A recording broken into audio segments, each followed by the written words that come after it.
Bizler olar. Siz motosikletle geldiniz ki doğru mu? Özü dokumenti alış gerek mi? Kaçandan başlap alış gerek şu hakkında? Birinci Oktyabr'da. Misal üçün haydaş guvohnomasi, keyin Davlat rakam belgisi. davlat rakam belgisi. Alt kategoriya ne bo'lish kerak? Kategoriya bo'lish kerak, обязательно bo'lish. Bo'lmasa shtraf deyanki. Jarima maydon bo'ladi. Jarima maydonchasi. Hujjat boshqargani uchun. Hujjat.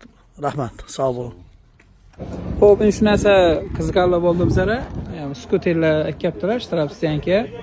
Mana bu narsalar ham shunda nomer qo'yish kerakmi ekan?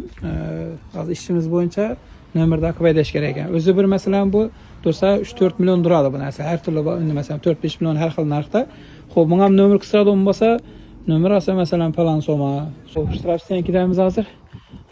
Interesa bu qiziqarli bo'lib qoldi. Keyin ham motosikletlar, tok teridon, zaryadchni, maraviylar, bular ham hozir shtraf deyankigan hammasi. Bular tok teridi masalan. Shular bular ham endi nomer qistirib, dokumentlarni yuvish kerak ekan. Bular ham boshda bunday gap yo'q edi, endi shunday gap bo'lib shtraf deyankidan mashina ko'p yana. Yo'lda ehtiyot bo'linglar.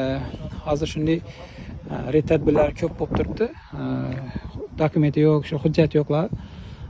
Shtraf deyankiga kelib qo'yib turibdilar. Hozir bo'lsa shu hujjat bilan, dokument bilan haydasanglar, maqsadga muvofiq bo'ladi deb. Shunday ham motosikletlar kelib turibdilar, ko'plarida ne yo'q. Dokument yo'q bilan yana motosikletlar kelib turibdi. Ehtiyotkorlikka chorlab qolamiz. To'rtko'l tumani bo'ylab tadbirlari bo'lib turibdi. Ko'p avariyalar, ko'p narsalar, nelar bo'lib turibdi shunday. Shuning uchun ham tadbirlar o'tilib turibdi. Ehtiyotkorlikka chorlab qolamiz mana. Shunday.